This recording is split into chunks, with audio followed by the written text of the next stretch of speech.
বিসমিল্লাহির রহমানির রহিম। Welcome to my channel be logical with SNC.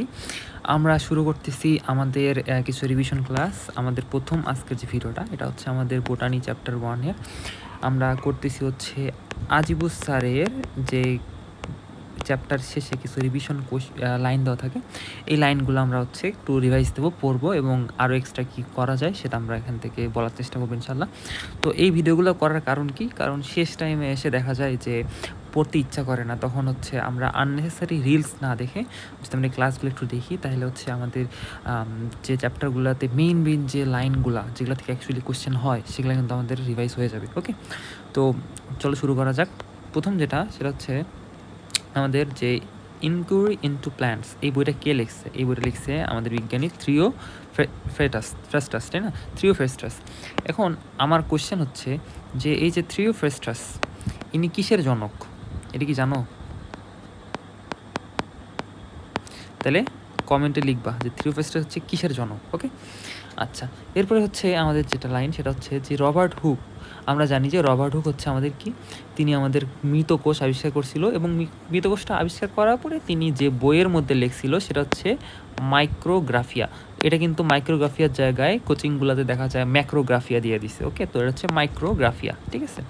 এরপরে আমাদের এখানে সালটা পড়লা, খুব বেশি ইম্পর্টেন্ট না, যে 1665 সালে। ওকে, আচ্ছা। রবার্ট হুক আমাদের 1665 সেল নামকরণ করে। এখন সেল যে কথাটা, এই কথাটা আসছে হচ্ছে ল্যাটিন একটা ওয়ার্ড সেলুলা থেকে। তো কোচিংগুলো যেটা করে, এই ল্যাটিনের জায়গায় ওরা হচ্ছে দিয়ে দেয় যে এটা আসছে হচ্ছে একটা গ্রিক শব্দ থেকে, বাট এটা কিন্তু কোনো গ্রিক শব্দ না, ঠিক আছে। এটা কি? এটা ল্যাটিন শব্দ, এটা মাথায় রাখতে হবে।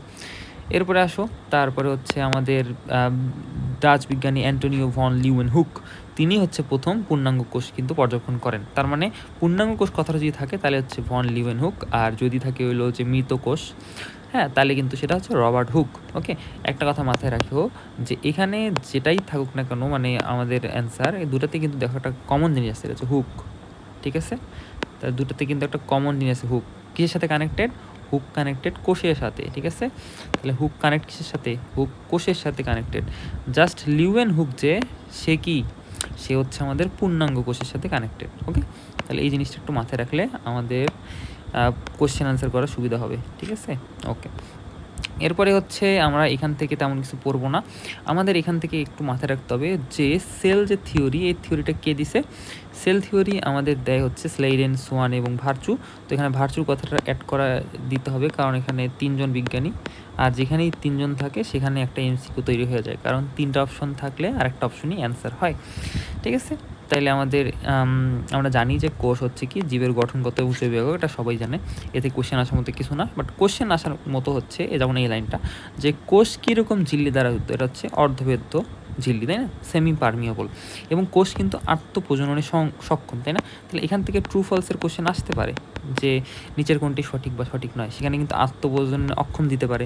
তারপর অর্ধভেদ্যর জায়গায় হচ্ছে পুরোভেদ্য বা হচ্ছে অভেদ্য দিতে পারে। তো এটা কিন্তু ইম্পর্ট্যান্ট লাইন, ঠিক আছে।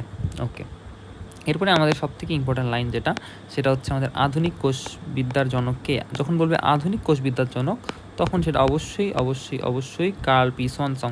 দেখো, আমি কিন্তু এখানে যেটা ভুল হবে সেটা আমি বলে দিচ্ছি। এখানে দেখো, প্রথমে যেটা ছিল রবার্ট হুক, সে কিন্তু মৃত কোষ, বাট যে অ্যান্টোনিও ভন হুক সেটা কিন্তু পূর্ণাঙ্গ কোষ। বাট এই রবার্ট হুক যে, তাকে বলা হয় হচ্ছে কোষবিদ্যার জনক, ঠিক আছে। আমি এখানে আর একটু সুন্দর করে অ্যাড করে দিচ্ছি, সেটা হচ্ছে রবার্ট হুক যে, এ হচ্ছে আমাদের কোষবিদ্যার জনক। বাট লিউয়েনহুক কিন্তু আমাদের এখানে কোষবিদ্যার সাথে কানেক্টেড না। কে সে? আধুনিক কোষবিদ্যার জনক হচ্ছে কার্ল পি সোয়ানসন, ঠিক আছে। Carl P Swanson. আমি এরকম করে মনে রাখতাম যে আমাদের হাঁস, যে হাঁস সেই কিন্তু আধুনিক, ঠিক আছে। এই যে হাঁস, সেই হচ্ছে আধুনিক কোষবিদ্যার জনক, ঠিক আছে। সোয়ানসন, সোয়ান মানে হচ্ছে হাঁস। ওকে, আচ্ছা। এরপরে হচ্ছে আমাদের যে জীবদেহ গঠনকারী কোষকে আমরা জানি দেহকোষ, এবং আমরা এটাও জানি দেহকোষ হচ্ছে 2N, তাই না? ওকে, এরপরে আছে কি আমাদের হ্যাপ্লয়েড জীবের দেহকোষ কি? হ্যাপ্লয়েড আমরা জানি, এবং ডিপ্লয়েড দেহকোষ কি? আমাদের 2N আমরা জানি। এটা খুবই আমাদের এখানে যেগুলো আমরা জানি যে যৌন প্রজননে আমাদের কোনগুলো অংশগ্রহণ করে? ডিম্বাণু এবং শুক্রাণু, তাই না? এরা হচ্ছে আমাদের N, মানে হ্যাপ্লয়েড। এই দুটো জিনিসই আমাদের কি? হ্যাপ্লয়েড। ওকে, জনন কোষগুলো তাহলে কি হবে? জনন কোষগুলো হচ্ছে হ্যাপ্লয়েড। ওকে, আচ্ছা। আচ্ছা, এরপরে আসি। তারপরে আমাদের নিউক্লিয়াসের অবস্থানের উপর ভিত্তি করে বিজ্ঞানী ডরটি, এই যে এই ইনফরমেশনটা একটু ডিফারেন্ট, এটা আমাদের কী বলে আবুল হাসান স্যারের বই কিন্তু দেওয়া নাই, তাই না? তাহলে এই ইনফরমেশনটা একটু মাথায় রাখলে ভালো হয় যে নিউক্লিয়াসের উপর ভিত্তি করে আমরা কোন বিজ্ঞানী ডরটি, ঠিক আছে, বিজ্ঞানী ডরটি।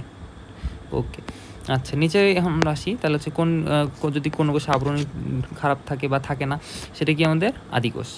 আদিকোষের ক্ষেত্রে আমরা এখান থেকে আদিকোষ, তারপরে হচ্ছে আমাদের প্রকৃত কোষ, এটার যে আমাদের চার্টটা দেওয়া আছে বইয়ের ভিতরে, এই চার্ট থেকে আমরা সুন্দর করে পড়বো, ঠিক আছে। বইয়ের যে চার্ট আছে, চার্টের মধ্যে সুন্দর করে এই পয়েন্টগুলো দেওয়া আছে। তাও আমি পয়েন্টগুলো আবার বলে দিচ্ছি, চলো পয়েন্টগুলো আমরা বিশ্লেষণ করি। যে আদিকোষ যারা, এদের ক্রোমোজোমের মধ্যে কীরকম ডিএনএ থাকে, বৃত্তাকার, ঠিক আছে। আদিকোষ তাহলে বৃত্তাকার। এরপরে হচ্ছে আমাদের প্রকৃত কোষ সম্পর্কে বলছে। এখন আদিকোষী জীবের আমাদের উদাহরণ কিছু মাথায় রাখতে হবে। আমরা এটা মনে রাখি, আমি মনে রাখছিলাম হচ্ছে বে দিয়ে।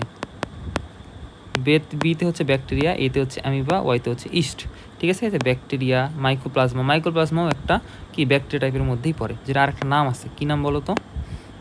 এটা আরেকটা নাম হচ্ছে PPLO, তাই না? ওকে, এরপরে আসো। ইস্টেরিয়া মানে কি? আমাদের ইকোলাই ব্যাকটেরিয়া, তাই না? তাহলে বে দিয়ে যারা থাকে তারা কি আমাদের আদিকোষী জীব। ওকে, তাহলে আমরা জানি যে সরল থেকে আদি হচ্ছে কি আমাদের জটিল হয়, মানে আদি থেকে যারা হচ্ছে আমাদের আসতে যায় তারা কি জটিল বহুকোষী। এটা এখানে কোশ্চেনের কিছু নাই। কোষবিদ্যার ইংলিশ সাইটোলজি, এটাও তুমি পারো, এটা কোনো ব্যাপার না। আচ্ছা, এখন এই যে এই জায়গাটায় যে একটি এককোষী জীব যদি কোনো কোষের ভিতরে থাকে, তাহলে সেই যে সম্পর্ক, এটাকে আমরা বলি হচ্ছে এন্ডোসিম্বায়োসিস। এবং এন্ডোসিম্বায়োসিসের উদাহরণ আছে দুটো, তাই না? একটা হচ্ছে আমাদের মাইটোকন্ড্রিয়া, আর 2 নম্বর হচ্ছে আমাদের প্লাস্টিড। উদাহরণগুলো মনে আছে তো, না? ওকে, এরপরে আসো আমাদের এই দুটো ইম্পর্টেন্ট লাইন। সেটা হচ্ছে যে সবচেয়ে ছোটো কোষকে মাইক্রোপ্লাজমা গ্যালিসেপ্টাম, এটাই কিন্তু আমাদের হচ্ছে সেই PPLO। ওকে, আর উট পাখির ডিম হচ্ছে সব থেকে বড় কোষ। তাহলে এই ইনফরমেশনটা খুবই খুবই খুবই খুবই ইম্পর্টেন্ট। ওকে, আচ্ছা, এরপর হচ্ছে কোষের সূক্ষ্ম পরিমাপ। আমাদের এখানে সূক্ষ্ম পরিমাপ করার কোনো দরকার নেই, ঠিক আছে, কারণ এগুলো থেকে আসলে কোশ্চেন কিন্তু হবে না। এবার হচ্ছে কোষ প্রাচীর থেকে আমাদের হাইয়েস্ট একটা ইনফরমেশন লাগতে পারে যে কোষ প্রাচীরে কয়টা স্তর থাকে, 3টা স্তর আমরা জানি, তাই না? এখান থেকে যেটা ইম্পর্টেন্ট লাইন সেটা আমরা দাগাই নেই। ইম্পর্টেন্ট লাইনটা হচ্ছে যে কোষের প্রধান গাঠনিক উপাদান হচ্ছে সেলুলোজ। তাহলে সেলুলোজ কিসের গাঠনিক মানে প্রধান উপাদান? এটা হচ্ছে কোষ প্রাচীরের, তাই না? তাহলে আমাকে একটা কোশ্চেন অ্যান্সার দাও তো, যে ছত্রাকের কোষ প্রাচীরের প্রধান উপাদান কি? বলো, মনে আছে? এটা হচ্ছে কাইটিন, এবং এটা অনেক ইম্পর্টেন্ট একটা ইনফরমেশন, তাই না? ওকে, তাহলে এটা গেল। এখন আমাদের এখানে এই যে আমাদের সংজ্ঞাটা লাগবে, যে পাশাপাশি দুটি কোষ গাছের সূক্ষ্ম মাধ্যমে সাইটোপ্লাজমিক যে সংযোগ আছে, এটা কি বলে? এটাকে বলে প্লাজমোডেসমাটা। কি বলে? এটাকে বলে হচ্ছে প্লাজমোডেসমাটা। তাহলে এটা কিন্তু খুবই ইম্পর্টেন্ট, ঠিক আছে। ওকে, এখন এখানে আরেকটা ইনফরমেশন, সেটা হচ্ছে যে কোষ বিভাজনের কোন পর্যায়ে আমাদের এই ফ্রাগমোপ্লাস্টটা পেকটোজের কণা রূপে জমা হয়? এটা হচ্ছে আমাদের কোন অবস্থা? সাইটোকাইনেসিস, ঠিক আছে। ওকে, এখান থেকে এটু লাগবে না। এখন হচ্ছে এই ইনফরমেশনটা অনেক ইম্পর্টেন্ট, যে কোষ প্রাচীরের ক্ষুদ্রতম গাঠনিক এককে, এটা হচ্ছে মাইসেলি, ঠিক আছে। আচ্ছা, এরপর ইনফরমেশন লাগবে না তো। এবার হচ্ছে প্রোটোপ্লাস্ট থেকে আমাদের এইখান থেকে প্রথম যে পয়েন্টটা, এটা থেকে ট্রু ফলস কোচিংয়ে দিতে পারে। সেটা কি? যে আমাদের আমি দেখাই দিই এখানে। প্রথমে হচ্ছে যে প্রোটোপ্লাস্ট আমরা পড়তেছি, এটা কীরকম? এটা স্বচ্ছ। এটা কীরকম? এটা হচ্ছে আঠালো, কার মতো? জেলির মতো। এবং তরল কিন্তু অর্ধতরল এবং কলয়েড ধর্মী, ঠিক আছে। এবং পদার্থটা কীরকম? সজীব। তো এখানে দেখো কতগুলো পয়েন্ট পেয়ে গেছি। এখানে ওরা স্বচ্ছের জায়গায় অস্বচ্ছ দিতে পারে, তাই না? অর্ধতরলের জায়গায় তরল দিতে পারে, কলয়েড ধর্মী দিতে, এই তো সজীবের জায়গায় আমাদের নিষ্ক্রিয় দিতে পারে। তো ইম্পর্টেন্টটা ট্রু ফলসের জন্য ইম্পর্টেন্ট। ওকে, আচ্ছা, এখানে তারপর কিছু লাগবে না। এখানে হ্যাঁ, এখানে সাইক্লোসিসের যে আমাদের ডেফিনেশনটা আছে, এই ডেফিনেশনটা তুমি পড়তে পারো, বাট এখান থেকে আমাদের যেটা লাগবে সেটা হচ্ছে এক্সাম্পলটা, ঠিক আছে। আমরা এটা পড়ছি আমাদের আবুল হাসান স্যারের বই। এরপরে যে ইনফরমেশনটা সব থেকে ইম্পর্টেন্ট এখানে, সেটা হচ্ছে আমাদের জীবনের ভৌতভিত্তি কাকে বলা হয়? জীবনের ভৌতভিত্তি বলা হয় প্রোটোপ্লাজমকে। প্রোটোপ্লাজমকে কী বলা হয়? জীবনের ভৌতভিত্তি বলা হয়। তাহলে এটা কিন্তু সবচেয়ে ইম্পর্টেন্ট লাইন এই প্যারাতে। ওকে, আচ্ছা, এরপরে হচ্ছে পরের যে পয়েন্টটা, এটাও খুবই ইম্পর্টেন্ট, যে পানি, যেটা পানিকে কি বলা হয়? পানিকে বলা হয় ফ্লুইড অফ লাইফ। তাহলে এই দুটো ইনফরমেশন খুবই খুবই খুবই ইম্পর্টেন্ট, ওকে, খুবই ইম্পর্টেন্ট। তাহলে পানিকে বলা হয় কি ফ্লুইড অফ লাইফ, আর প্রোটোপ্লাজমকে বলা হয় কি জীবনের ভৌত ভিত্তি। তাহলে এই দুটো ইনফরমেশন আসবেই এবং খুবই খুবই ইম্পর্টেন্ট, ওকে। আচ্ছা, এরপরে কোষঝিল্লি থেকে আমরা যেটা পড়তে পারি যে কোষঝিল্লির অন্য নাম আছে প্লাজমা লেভা, সাইটোমেমব্রেন, প্লাজমা মেমব্রেন, বায়োমেমব্রেন। তাহলে এখান থেকে আমরা নামগুলা একটু দেখবো যে আমাদের কোষঝিল্লির অন্যান্য নামগুলো কি, ঠিক আছে, এটা এমসিকিউর জন্য ইম্পর্টেন্ট আছে। এরপরে যে প্লাজমা লেমার পি আর পিতে হচ্ছে প্লাওয়ার, এই যে দুটো নাম আমাদের সে কে দিছে, এটা আমাদের বিজ্ঞানী প্লাওয়ার আমাদের এই প্লাজমা লেমা নামটা দিছে, ঠিক আছে, ওকে। এরপর এখান থেকে খুব বেশি ইম্পর্টেন্ট কিছু না, বাট এই লাইনটা তোমাকে মুখস্থ রাখতে হবে যে কোষঝিল্লি শুষ্কজনের কত ভাগ লিপিড, এটা হচ্ছে 75%, ঠিক আছে, 75%, ওকে। আচ্ছা, কোষঝিল্লির মাধ্যমে অনেক কিছু হয়, স্থানান্তর হয় বস্তুর, ব্যাপন হয় এবং সমন্বয় হয়। বাট এখানে আমাদের সবথেকে ইম্পর্টেন্ট পয়েন্ট যেটা, যে কিসের মাধ্যমে আমরা কোষটাকে শনাক্ত করবো, এটা হচ্ছে গ্লাইকোক্যালিক্স। কি গ্লাইকোক্যালিক্স। তাহলে কোষের শনাক্ত করে কি, সেটা হচ্ছে গ্লাইকোক্যালিক্স, ঠিক আছে, এটা খুব ইম্পর্টেন্ট পয়েন্ট। আচ্ছা, এরপরে আমাদের সিঙ্গার ও লিকানসন কি দিছে ফ্লুইড মোজাইক মডেল। এখানে আমাদের কে কোন মডেল দিছে, এই মডেলটা আমাদেরকে একটু মাথায় রাখতে হবে যে কে কোনটা দিছে। যেমন সিঙ্গার এবং নিকলসন কি দিছে আমাদের ফ্লুইড মোজাইক মডেল, ঠিক আছে, সিঙ্গার এবং আমাদের নিকলসন কি দিছে আমাদের ফ্লুইড মোজাইক মডেল দিছে, ওকে। আচ্ছা, এরপরে আসো যে আমাদের এখানে একটা কোশ্চেন যে ফ্লুইড মোজাইক মডেলের যে তরল অংশ এটা কে, এটা হচ্ছে আমাদের লিপিড, ঠিক আছে। তাহলে তরলের শেষে দেখো ল আছে, লতে হচ্ছে আমাদের লিপিড, ঠিক আছে, ওকে। আচ্ছা, এরপর এখানে উপরের লাইনটা একটু পড়ে নিলে ভালো, যে আমাদের অ্যাক্টিন এবং মায়োসিন, অ্যাক্টিন ও মায়োসিন এরা কি করে প্লাজমা মেমব্রেনে খাস সৃষ্টির জন্য দায়ী, ওকে। তাহলে অ্যাক্টিন ও মায়োসিন কি খাস সৃষ্টির জন্য দায়ী, ঠিক আছে। এরপরে আসো, এরপরে হচ্ছে আমাদের পরের যে পয়েন্টটা সেটা হচ্ছে সাইটোপ্লাজম সম্পর্কে। তো সাইটোপ্লাজম যেটা লাগবে হচ্ছে টোনোপ্লাস্ট কি, ঠিক আছে। তাহলে কোষ গহ্বরের চারদিকে যেই আমাদের একটা পর্দা থাকে, এই পর্দাটাকে বলে কি, এই পর্দাটাকেই বলে হচ্ছে আমাদের টোনোপ্লাস্ট, ঠিক আছে, এটা খুব ইম্পর্টেন্ট। আর আমরা তো জানি যে গ্লাইকোলাইসিসটা কোথায় হয়, গ্লাইকোলাইসিসটা আমাদের সাইটোপ্লাজমেই হয়, তাই না, আমরা এটা আমাদের শ্বসন চ্যাপ্টারেও করছি। তাহলে গ্লাইকোলাইসিস কোথায় হয়, সাইটোপ্লাজমে, আর বাকিগুলো হয় কোথায় আমাদের মাইটোকন্ড্রিয়ায়, তাই না, ওকে। এবার হচ্ছে রাইবোজোম কে করছে, এটা আমাদের লাগবে না, এখানে লাগবে হচ্ছে 80s রাইবোজোম যদি ভাঙি তাহলে পাই হচ্ছে 60 আর 40, আর যদি আমরা হচ্ছে 80 জায়গায় যদি আমরা যদি 70 নিতাম 70s, তাহলে কী হইতো, তাহলে জাস্ট আমরা এগুলা থেকে 10 করে কমাবো, তাহলে 50 আর কত 50s আর হচ্ছে 30s, ঠিক আছে, ওকে। এরপর হচ্ছে আমরা জানি যে রাইবোজোমকে কোষের প্রোটিন ফ্যাক্টরি বলা হয়, তাই না, কারণ রাইবোজোমের মাধ্যমেই প্রোটিন তৈরি হয়, ওকে। এবার গলগি বস্তু আমরা জানি যে উদ্ভিদ কোষের কার্বোহাইড্রেট ফ্যাক্টরিকে আমাদের গলগি বস্তু, এটা কিন্তু কোশ্চেন যে কার্বোহাইড্রেট ফ্যাক্টরি কাকে বলা হয়, এটা হচ্ছে আমাদের গলগি বডি, ঠিক আছে। এবং একে আরেকটা নামে বলা হয়, একে বলা হয় কোষের ট্রাফিক পুলিশ, একে বলা হয় কি, একে বলা হয় কোষের ট্রাফিক পুলিশ, ঠিক আছে, ওকে। এরপরে আসি, এরপরে হচ্ছে আমরা জানি যে আচ্ছা এই যে কার্বোহাইড্রেট ফ্যাক্টরি কেন বলা হচ্ছে উদ্ভিদের, কারণ সে হচ্ছে কোষ প্লেট তৈরি করে, আর কোষ প্লেট কিন্তু কি আমরা একটু আগে পড়ছি যে ওখানে সেলুলোজ থাকে, মেইন জিনিস, তাই না, আমাদের কোষ প্রাচীরে। তো এই জন্যে উদ্ভিদের যে কার্বোহাইড্রেট ফ্যাক্টরি, এই জন্যই গলগি বডিকে বলা হয়, কারণ সে কোষ প্লেট তৈরিতে হেল্প করে, ওকে। এরপর হচ্ছে লাইসোজোম। তো লাইসোজোম সম্পর্কে আমরা একটু এটা মাথায় রাখবো যে বিজ্ঞানী দা দুবে সে হচ্ছে আমাদের এই লাইসোজোম আবিষ্কার করছে। লাইসোজোমের মধ্যে দুই ধরনের পদার্থ থাকে, একটাকে বলছে স্টেবিলাইজার, একটাকে বলে লেবাইলাইজার।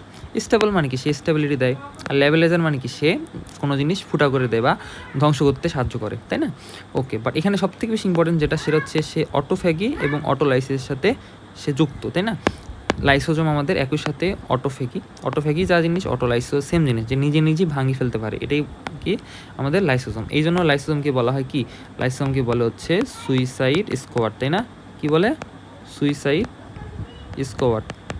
তাহলে সুইসাইড স্কোয়াড কাকে বলে, আমাদের লাইসোজোমকে বলে, তাই না, ওকে। তাহলে আমাদের এখানে আরেকটা যে লাইসোজোম কী করে, আমাদের কোষের পরিপাকে হেল্প করে, তাই না, কোষের পরিপাকে হেল্প করে কে, আমাদের লাইসোজোম, ওকে।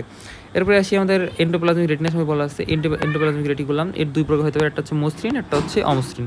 তাহলে মসৃণ মানে কি, সে হচ্ছে স্মুথ, আর অমসৃণ মানে হচ্ছে কি আমাদের রাফ, তাই না, তাহলে দুই প্রকার হইতে পারে, ওকে। তাহলে আমরা রাফ কেন, রাফ কারণ তার গায়ে থাকে কি রাইবোজোম, তার গায়ে কি থাকে রাইবোজোম থাকে, ওকে। আচ্ছা, এখন এখানে একটু মাথায় রাখবো যে মসৃণ এন্ডোপ্লাজমিক রেটিকুলাম যেটা, তার গায়ে যদি বিভিন্ন পদার্থ ঢোকে তাইলে সে কোন প্রক্রিয়ার মাধ্যমে সেই যে ক্ষতিকর পদার্থগুলো সেগুলোকে নিষ্ক্রিয় করে, এই প্রক্রিয়াটার নাম হচ্ছে হাইড্রোলাক্সিন প্রক্রিয়া। ঠিক আছে, তাহলে আমরা একটু এখানে সুন্দর করে আমাদের খাতায় নোট করে নেব যে হাইড্রোক্সিলাইটিং প্রক্রিয়া যেটা, এটা কোন অঙ্গাণু করতে পারে, এটা আমাদের মসৃণ এন্ডোপ্লাজমিক রেটিকুলাম করতে পারে। ঠিক আছে, এটা ইম্পর্টেন্টটা খুবই ইম্পর্টেন্ট এমসিকিউর জন্য। ওকে, আচ্ছা, এরপর আসো মাইটোকন্ড্রিয়া। তো মাইটোকন্ড্রিয়া তো আমরা জানি যে মাইটোকন্ড্রিয়ার মধ্যে বৃত্তাকার ডিএনএ পাওয়া যায়, তাই না? এবং মাইটোকন্ড্রিয়ার দ্বিস্তরের ভিতরে আমাদের লিপিড পাওয়া যায়, এটা অতটা ইম্পর্টেন্ট না। বাট ইম্পর্টেন্ট যেটা সেটা হচ্ছে মাইটোকন্ড্রিয়া কী বলে, মাইটোকন্ড্রিয়াকে বলে হচ্ছে পাওয়ার হাউস, তাই না, বা আমাদের শক্তিঘর। ওকে, এই যে শক্তি উৎপন্নকারী আমাদের অঙ্গাণু, কারণ এখানে ক্রেবস সাইকেলগুলো হয়, তাই না? ওকে, এরপর হচ্ছে আমাদের প্লাস্টিড। তো প্লাস্টিড আমরা জানি, দেখো এখানে একটা কথা আছে, সেটা হচ্ছে মাইটোকন্ড্রিয়া যেটা কিন্তু শক্তি উৎপন্ন করে, আর যদি বলে শক্তি রূপান্তর, তাহলে শক্তি রূপান্তর কে করবে, শক্তি রূপান্তর করবে আমাদের প্লাস্টিড। ঠিক আছে, শক্তি রূপান্তর কে করবে, প্লাস্টিড করবে। আচ্ছা, এরপরে আমরা প্লাস্টিডের কিছু টাইপ আছে। তো আমি এটা মনে রাখছিলাম এভাবে যে আমি খাই কি, আমি শর্করা খাই, কারণ আমার অত টাকা নাই, তাই না?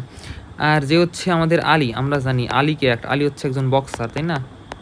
আমাদের মোহাম্মদ আলী একজন বক্সার। তো আলী কী খাবে, আলীর লাগবে প্রোটিন, তাই না? আলীর কী লাগবে, প্রোটিন লাগবে। তাহলে দেখো এই দুটো জিনিসের মাধ্যমে আমরা দূরে মনে রাখতে পারি, দেখো সুন্দর করে, সেটা হচ্ছে এই যে যেটা হচ্ছে সে কী খাবে, শর্করা। তাহলে দেখো শর্করা সঞ্চয়কারী লিউকোপ্লাস্টকে বলে অ্যামাইলোপ্লাস্ট। তাহলে অ্যামাইলোপ্লাস্ট মানে কি, এই যে শর্করা, তাই না? আচ্ছা, এরপরে দেখো প্রোটিন, তাহলে প্রোটিন কে খায়, আলী খায়, তো এই যে আলী। ঠিক আছে, তাহলে অ্যালিউরোপ্লাস্ট কি, আমাদের প্রোটিন। ঠিক আছে, আর অন্যরা কিন্তু মনে হয় এমনি ইজি, যে তেল আর চর্বিকে ইলায়ো। ঠিক আছে, তাহলে এই যে তিনটা ইনফরমেশন কিন্তু ইম্পর্টেন্ট। ঠিক আছে, কোনটা অ্যামাইলোপ্লাস্ট, কোনটা অ্যালিউরোপ্লাস্ট, কোনটা ইলায়োপ্লাস্ট। ওকে, আর লিউকোপ্লাস্ট কোথায় থাকে আমরা খুবই ভালো মতো জানি, যে লিউকোপ্লাস্ট থাকে কোথায়, আমাদের যে ভূমিনির্ভরস্থ যে আমাদের উদ্ভিদগুলা, সেগুলাতে কিন্তু লিউকোপ্লাস্ট থাকে, তাই না? এবং এরা কি হয়, এরা যদি আলোর স্পর্শে আসে তাহলে কী হবে, ক্লোরোপ্লাস্টে পরিণত হবে, তাই না? ওকে, এরপরে হচ্ছে আমরা জানি সবুজ ব্যতীত অন্যান্য যতগুলো সেগুলো কি, ক্রোমোপ্লাস্ট, খুবই নর্মাল। এবং ক্রোমোপ্লাস্টের একটা খুব উদাহরণ আছে, তাই না? কি বলতো, আমাদের গাজর। ওকে, নাইস, তাহলে এটা আমাদের গেল। এরপরে আসো, এর পরবর্তীতে আমাদের ক্রোমোপ্লাস্ট কী করে, পরাগায়নে হেল্প করে, আমরা জানি, এটা কোনো ইয়ে না। এরপরে আমাদের প্লাস্টিকের মধ্যেও সেম জিনিস থাকে, যে বৃত্তাকার ডিএনএ থাকে এবং 70S রাইবোজোম থাকে, তাই না? ওকে, আচ্ছা, আর একটা কোশ্চেন এটা, যেটা ক্লোরোপ্লাস্টের যে থাইলাকয়েড, এখানে কি থাকে, এখানে আমাদের সালোকসংশ্লেষণের যে রঞ্জক সেগুলো থাকে। ঠিক আছে, ওকে, তাহলে আমাদের আশা করি এটা পারবো। এরপরে হচ্ছে আমাদের সেন্ট্রোজোম। তো সেন্ট্রোজোম নিয়ে আমাদের বেশি কিছু না। সেন্ট্রোজোমের মধ্যে আমাদের মাথায় রাখতে হবে যে কাদের হচ্ছে সেন্ট্রোজোম থাকে, কাদের থাকে না। ঠিক আছে, দেখো শৈবালের থাকে, শৈবাল, ছত্রাক, ব্রায়োফাইট, টেইডোফাইট, জিমনোস্পার্ম, এদের মধ্যে আমাদের কিন্তু কি থাকে, আমাদের সেন্ট্রোজোম থাকে। এটা একটু মাথায় রাখতে হবে যে এদের মধ্যে কিন্তু আমাদের সেন্ট্রোজোম থাকে। ওকে, আচ্ছা, এদের মধ্যে দেখো শৈবাল, ছত্রাক, টেইডোফাইট, জিমনোস্পার্ম, এদের বাইরে যারা, তারা কি, যেমন হচ্ছে ব্যাকটেরিয়া, তারপর হচ্ছে ভাইরাস, এদের কিন্তু আমাদের কোনো কিন্তু সেন্ট্রোজোম থাকে না। তো সেন্ট্রোজোম কাদের থাকে, কাদের থাকে না, এটা আমাদেরকে মাথায় রাখতে হবে। ওকে, আচ্ছা, এরপর হচ্ছে সেন্ট্রোজোমের কাজটা কি, সেন্ট্রোজোমের কাজ আমরা জানি যে সে হচ্ছে মাকুযন্ত্র তৈরি করে, তাই না? কখন, কোষ বিভাজনের সময় সে মাকুযন্ত্র তৈরি করে। তো এটা খুবই আমাদের ইম্পর্ট্যান্ট একটা কোশ্চেন, যে কে মাকুযন্ত্র তৈরিতে হেল্প করে, এটা হচ্ছে আমাদের সেন্ট্রোজোম। এরপর হচ্ছে কোষীয় কঙ্কাল। তো কঙ্কালের মধ্যে আমরা জানি তিনটা জিনিস থাকে, তাই না? একটা কি, একটা হচ্ছে মাইক্রোটিউবুল, একটা হচ্ছে মাইক্রোফিলামেন্ট, একটা হচ্ছে ইন্টারমিডিয়েট ফিলামেন্ট। এই তিনটা জিনিস নিয়ে আমাদের কি, কোষীয় কঙ্কাল, বা যেটাকে আমরা বলি কি, সাইটোস্কেলেটন, তাই না? আচ্ছা, তাহলে এখানে আমাদের এই জিনিসটা একটু মাথায় রাখতে হবে যে আমাদের যে মাইক্রোটিউবুল, সে কী করে, সে হচ্ছে কোষ বিভাজনের সময় ক্রোমোজোমকে বিপরীত মেরুতে চলতে সাহায্য করে, কে, আমাদের এই মাইক্রোটিউবুলস। ঠিক আছে, এটা মাথায় রাখতে হবে। এরপর হচ্ছে আমাদের পারঅক্সিজম। আমাদের মাথায় রাখতে হবে যে পারঅক্সিজম কোথায় কোথায় পাওয়া যায়। পারঅক্সিজম পাওয়া যায় কোথায়, এটা পাওয়া যায় কিডনি এবং লিভারে। ওকে, আচ্ছা, এবার হচ্ছে গ্লাইঅক্সিজম আমাদের কোথা থেকে উৎপন্ন হয়, এটা আমাদের লাগবে, যে এন্ডোপ্লাজমিক জালিকার সিস্টার্নি অংশ থেকে গ্লাইঅক্সিজম তৈরি হয়। ঠিক আছে, ওকে, কোষ গহ্বর কি, কোষ গহ্বর থেকে আমাদের একটা ইনফরমেশনই মাথায় রাখতে হবে, যে কোষ গহ্বর আমাদের উদ্ভিদের অভ্যন্তরীণ পিএইচ রক্ষা করে। এবং আমরা একটু আগে কোষ গহ্বরের পর্দা পড়ছি, বলতো কি নাম, কোষ গহ্বরের পর্দার নাম কি, এটা আমাকে কমেন্টে অ্যান্সার করবা।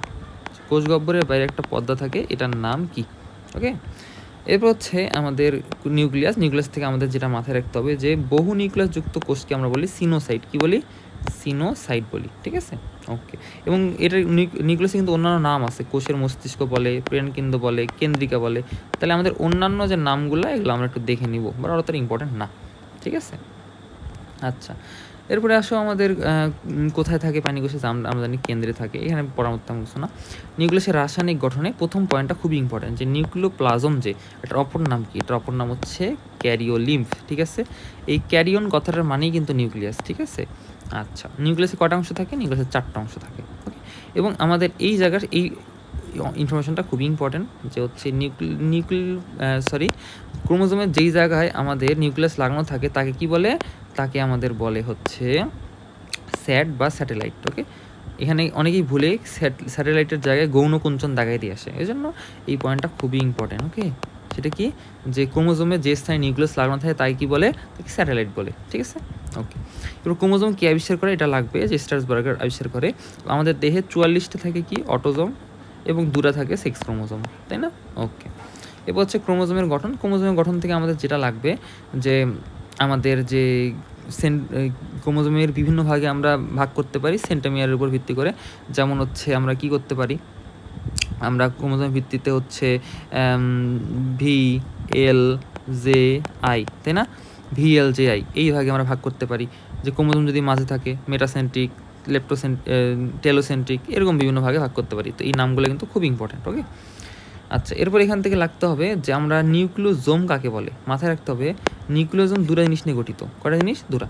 একটা হচ্ছে হিস্টোন প্রোটিন এবং তার সাথে হচ্ছে ডিএনএ। এই 2টা যদি মিলিত থাকে তাহলে তাকে আমরা বলি নিউক্লিওজোম, ওকে? এবং টেলোমিয়ার কি করে? আমাদের এই আমাদের সবার শেষ প্রান্তে যেটা থাকে ওটা বলে টেলোমিয়ার। টেলোমিয়ারটা আমাদের 2টা কাজ করে, এটা একটু মাথায় রাখতে হবে, এমসিকিউর জন্য ইম্পর্টেন্ট। আমাদের যে টেলোমিয়ার সে কী করে? সে হচ্ছে আমাদের নির্ধারণ করে যে কয়বার কোষটা বিভাজিত হবে, এই কাজটা করে। দ্বিতীয় একটা যে কাজ করে, সে মানুষের জরা রোধ করে, যে মানুষ তাড়াতাড়ি যে বুড়া হয় এটাকে রোধ করে, ঠিক আছে? আচ্ছা, এরপরে হচ্ছে আমাদের ক্রোমোজোমে 2 ধরনের নিউক্লিক অ্যাসিড পাওয়া যায়, আমরা জানি আরএনএ, ডিএনএ। এখানে একটু মাথায় রাখতে হবে যে ক্রোমোজোমে বিভিন্ন ধরনের হিস্টোন প্রোটিন পাওয়া যায়। তো আমরা এখানে আপাতত সংখ্যাটা মনে রাখবো যে 5 ধরনের পাওয়া যায়, ঠিক আছে? এবং সেন্ট্রোমিয়ারের সংখ্যা অনুযায়ী ক্রোমোজোম কয় ধরনের হতে পারে? সেন্ট্রোমিয়ারের সংখ্যা অনুযায়ী ক্রোমোজোম 5 প্রকার হতে পারে। আমরা অলরেডি পড়ছি যে অ্যাসেন্ট্রিক হইতে পারে, সিরোসেন্ট্রিক হইতে পারে, তাই না? ওকে, তো ওগুলো আমরা পড়ে নিচ্ছি আশা করি। তো আমরা মাথায় রাখবো যে সোলানাম নিগ্রাম এর ক্ষেত্রে সবগুলো ক্রোমোজোমই হচ্ছে মেটাসেন্ট্রিক বা মাঝখানে থাকে, ঠিক আছে? বা মধ্যকেন্দ্রিক, ঠিক আছে? এরপরে যে ইম্পর্টেন্টটা খুবই ইম্পর্টেন্ট, যে আমাদের বংশগতির ধারক এবং বাহক কোনটিকে বলা হয়? এটা হচ্ছে আমাদের ক্রোমোজোম, ঠিক আছে? ক্রোমোজোমকে আমাদের বংশগতির ধারক বা বাহক বলা হয়। কোষ বিভাজনে ক্রোমোজোমের ভূমিকা, এটা আমরা অলরেডি কোষ বিভাজন অধ্যায়ে পড়ছি, সেখান থেকে আমাদের একটু মাথায় রাখতে হবে জায়গাটা যদি 21 নম্বর ক্রোমোজোম 3 সেট থাকে তাহলে ওইটাকে আমরা বলি ডাউন সিনড্রোম। বর্তমানে সিনড্রোমগুলো থেকে কিন্তু কোশ্চেন আসতেছে, তাই এইরকম পাইলে এগুলোকে মিস দেওয়া যাবে না, ঠিক আছে? তাহলে 21 নম্বর ক্রোমোজোমে থাকে তাকে কি বলে? তাকে ডাউন সিনড্রোম বলে, ঠিক আছে?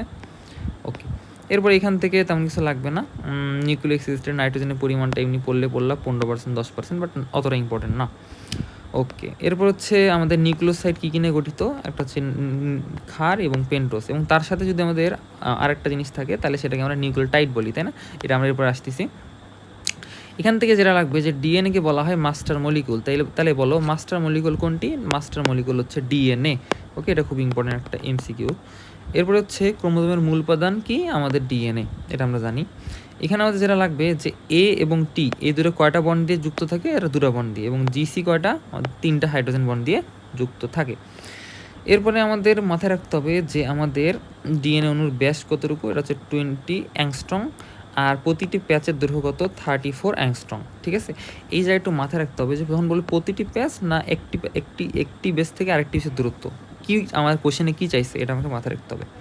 এরপর যেটা লাগবে যে ডিএনএর প্রতিটি ঘূর্ণনে মনোনিউক্লিওটাইড কয়টি? মনোনিউক্লিওটাইড 10টি, ঠিক আছে? তাহলে এই যে ইনফরমেশনগুলো কিন্তু গাণিতিক ইনফরমেশন, এবং এগুলো কোচিংয়ে দেয় প্রচুর পরিমাণে, তো এগুলো ভুল করা যাবে না।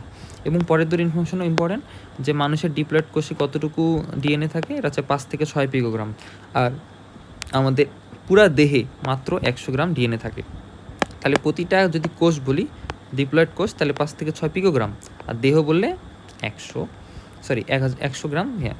এখন আমরা জানি যে আমাদের দেহে যতগুলা হচ্ছে এ থাকবে ততগুলাই টি থাকবে, যতগুলা জি থাকবে ততগুলাই সি থাকবে। এই একটা রুল আছে, এটাকে বলে হচ্ছে চার্গাভস রুল। কি বলে? এটাকে বলে চার্গাভস রুল। ওকে, এটা মাথায় রাখবো আমরা। এরপরে এখানে আমাদের ডিএনএর কার্যকরী একক আমরা জানি, ডিএনএর কার্যকরী একক হচ্ছে সিস্ট্রন। কি?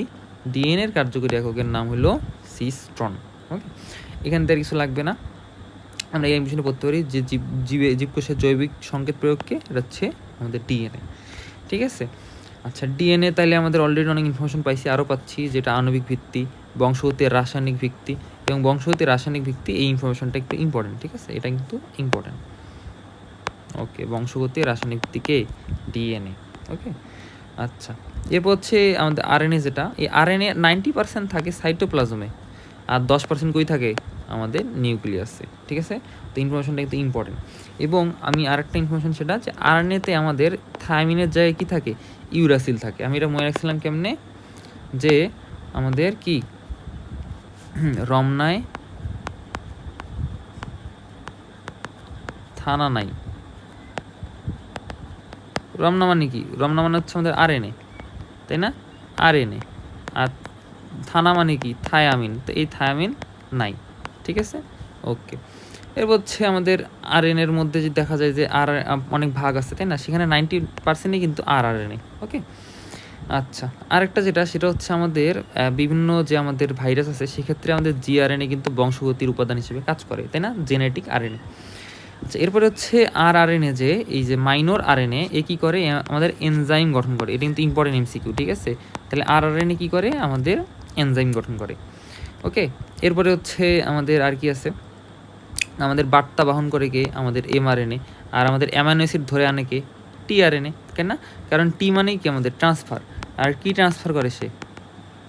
ট্রান্সফার করে অ্যামাইনো অ্যাসিড, এই জন্যই ওর নাম হচ্ছে টিআরএনএ, তাই না? ওকে, এরপরে হচ্ছে কোষ চক্রের কোন ধাপে আমাদের ডিএনএ রেপ্লিকেশন সম্পন্ন হয়? এটা আমরা জানি যে এস ধাপে হচ্ছে আমাদের ডিএনএ রেপ্লিকেশন হয়। ডিএনএ রেপ্লিকেশন কোন পদ্ধতিতে হয়? অর্ধরক্ষণশীল পদ্ধতিতে, তাই না? ওকে, এখানে কিছু লাগবে না। এরপরে আসো যে আমাদের বিভিন্ন যে ল্যাগিং সূত্রগুলো থাকে আমাদের ডিএনএ অনুলিপনের ক্ষেত্রে, এই অংশটাই কি বলে? একে বলে ওকাজাকি খণ্ড। কি বলে? ওকাজাকি খণ্ড, তাই না? আচ্ছা, এখানে তেমন কিছু লাগবে না। এখন আমাদের রেপ্লিকেশন কমপ্লেক্সের মধ্যে কোন এনজাইমগুলো কোন কাজটা করে? সেখানে সবথেকে ইম্পর্টেন্ট যেটা, যে প্যাচ খুলতে কে সাহায্য করে? এটা হচ্ছে আমাদের হেলিকেজ এনজাইম। কোন এনজাইম? হেলিকেজ এনজাইম, ঠিক আছে? আচ্ছা, আর লাইগেজ কথা দিয়ে মাথায় রাখবা, সে লাগাই দেয়। কি লাগাই দেয়? সে হচ্ছে আমাদের বন্ডগুলো আবার লাগাই দেয়, ঠিক আছে? আচ্ছা, আর সেখানে যদি বাইন্ড হয়, হাইড্রোজেনগুলো বাইন্ড হয়, সেটাতে বাধা দেয় কে? সেটাতে আমাদের বাধা দেয় আমাদের সিঙ্গেল স্ট্যান্ডিং বাইন্ডিং প্রোটিন, ঠিক আছে? এ আমাদেরকে বাধা দেয়। তো এই জায়গাগুলো ইম্পর্টেন্ট। এরপরে হচ্ছে আমরা কোডের ভাষার একমুখী, সেটা ডিএনএ থেকে আরএনএ হয়, আরএনএ থেকে প্রোটিন হয়। এই যে পুরো প্রক্রিয়াটা, এটাকে কি বলে? এটাকে বলে হচ্ছে সেন্ট্রাল ডগমা। কি বলে? কি বলে? সেন্ট্রাল ডগমা বলে, ঠিক আছে? আচ্ছা, ট্রান্সক্রিপশন কোন প্রক্রিয়া? ট্রান্সক্রিপশন হচ্ছে ডিএনএ থেকে এমআরএনএ। তাহলে ডিএনএ থেকে এমআরএনএ, এটা হচ্ছে আমাদের কি? ট্রান্সক্রিপশন। আর আরএনএ থেকে প্রোটিন যে প্রক্রিয়া, এটা কি? আমাদের ট্রান্সলেশন। আর ডিএনএ থেকে ডিএনএ প্রক্রিয়া, এটা কি বলতো? ডিএনএ থেকে যে ডিএনএ উৎপন্ন হচ্ছে, এটাকে বলে রেপ্লিকেশন, তাই না? তাহলে প্রক্রিয়াগুলোর নামগুলো কিন্তু ইম্পর্টেন্ট। ওকে, আচ্ছা। এরপরে যেমন ইকোলি ব্যাকটেরিয়ার ক্ষেত্রে নিউক্লিয়ার রেট কতগুলো? মাত্র একটি, তাই না? তৈরি হতে 1000 নিউক্লিওটাইড বিশিষ্ট এমআরএনএ টেস্ট করতে মাত্র সময় লাগে 1 সেকেন্ড, এটুকুই। তাহলে আমাদের লাগবে না। আমরা অলরেডি জানি যে ট্রান্সলেশন হচ্ছে প্রোটিন তৈরির প্রক্রিয়া, তাই না? আমরা অলরেডি পড়ে আসছি যে প্রোটিনকে বলা হয় জীবনের ভাষা, এটা আমরা জানি। এরপর হচ্ছে সমাপ্তি কোডনগুলো কি? এটা আমাদের মাথায় রাখতে হবে। উয়া, উয়াক, উগা। উয়া, উয়া, উয়া, তাই না? তাহলে উয়া, উয়াক, উগা। আর আমরা জানি যে আমাদের স্টার্ট কোডন, সেটা একটাই, তাই না? মিথিওনিন যেটা, সেটা সংকেত কি? এখানে কমেন্ট করবো। ওকে, মিথিওনিনের সংকেতটা কি? আচ্ছা, এরপর হচ্ছে জিন। আমরা জিন থেকে আমরা তেমন কিছু নাই, দেখা যাক। এখানে আমাদের যেটা মাথায় রাখতে হবে যে রেকন কাকে বলে। যে অংশটা হচ্ছে রিকম্বিনেশনে অংশ নেয়, সেটাকেই কিন্তু রেকন বলে। দেখো নামের মধ্যেই সব আছে, রিকম্বিনেশন, রেকন, ঠিক আছে? আর দেখো যেটার মধ্যে মিউটেশন হয় সেটাকে বলে কি মিউটন, ঠিক আছে? নামের মধ্যেই কিন্তু সব আছে, একটু মাথা ঠান্ডা রাখলেই সব পাওয়া যায়। তারপর হচ্ছে রেপ্লিকেশন এককে রিপ্লিকন, ঠিক আছে? তাহলে নামের মধ্যে কিন্তু ইয়ে আছে, ওকে। আর যেটা হচ্ছে কার্যকলাপ নিয়ন্ত্রণ করে, এটাকে বলে সিস্টেম। কার্যকলাপ বলতে কি, যে সিস্টেমটাকে চালায়, তাই না? এই সিস্টেম থেকে আসছে কি সিস্ট্রন, ঠিক আছে? আচ্ছা, মানুষের মধ্যে কোন ক্রোমোজোমটা বেশি? এটা হচ্ছে এক্স ক্রোমোজোমে সব থেকে বেশি জিন পাওয়া যায়, তাই না? তাহলে কোন ক্রোমোজোমে? এক্স ক্রোমোজোমে। আর সবচেয়ে কম পাওয়া যায় কি ওয়াই ক্রোমোজোমের মধ্যে, তাই না? আচ্ছা, এখন মাথায় রাখবা মৃত্যু কথাটার মানেই কি? মৃত্যু কথাটার মানেই হলো লিথাল, ঠিক আছে? তাহলে যে জিনের কারণে আমাদের মৃত্যু হয় ওটাই কি বলবো? লিথাল জিন, তাই না? আচ্ছা, এরপরে আমাদের মাথায় রাখবো যে গাঠনিক জিন কী করে? এনজাইম সংশ্লেষণ করে, মানে অতটা ইম্পর্টেন্ট না, এখানে অতগুলো ইম্পর্টেন্ট না। বাট আমাদেরকে মাথায় রাখতে হবে যে আমাদের মোট অ্যামাইনো অ্যাসিডের সংখ্যা হচ্ছে 20টা। কয়টা? আমাদের মোট অ্যামাইনো অ্যাসিড হচ্ছে 20টা, ওকে। আচ্ছা, এখানে আর হচ্ছে আরএনএর মধ্যে অ্যান্টিকোডন বহন করে কে? আমাদের টিআরএনএ, ওকে। টিআরএনএ কী করে? অ্যান্টিকোডন বহন করে।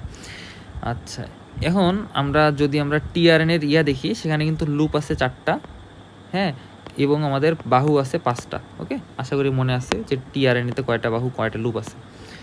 আচ্ছা, এখানে আমাদের মাথায় রাখতে হবে যে জেনেটিক কোডন যদিও আমাদের 64টা, বাট মেইনলি কাজ করে কয়টা? 3টা, কী বলে 61টা। কারণ কি? কারণ আমরা জানি যে এই 3টা কোড কাজ করে না, বরং এরা হচ্ছে কি ঘটায়? সমাপ্তি ঘটায়, তাই না? আচ্ছা, এখানে সেরেনের গুণটা মাথায় রাখতে পারো, ইউসিসি, ঠিক আছে? আর এই যে আমরা অলরেডি এর অ্যান্সার পাইছি যে স্টার্ট করে কে? স্টার্ট করে হচ্ছে AUG, যেটা হচ্ছে কি, যেটা অন্য নাম হলো মিথিওনিন, তাই না? এই তো। আর লাস্টলি যে প্রোমোটার যে অংশে আরএনএ পলিমারে যুক্ত হয় ওকে বলে হচ্ছে টাটা বক্স। তাহলে টাটা বক্স কোনটা? এটা একটু জাস্ট মাথায় রাখলেই হবে। এই তো আমাদের তাহলে কোষীয় গঠন যতগুলো রিভিশন লাইন আছে, এই লাইনগুলো খুবই ইম্পর্টেন্ট, এবং এই লাইনগুলো যখন আমরা পরীক্ষার আগের টাইম চলে আসবে, 10-15 দিন আছে, তখন আমরা রিভিশন লাইনগুলো একটু দেখে পরীক্ষা দিতে যাবো ইনশাল্লাহ, ওকে। যাতে করে আমাদের মাথার উপর প্রেশারটাও কম হবে এবং মেইন ইনফরমেশনগুলোই আমাদের মাথায় থাকবে, ওকে। সো অল দ্য বেস্ট, এবং চ্যানেলটিতে সাবস্ক্রাইব করিও যাতে নতুন কোনো ভিডিও আসলে সাথে সাথে নোটিফিকেশন চলে যায়, ওকে। All the best.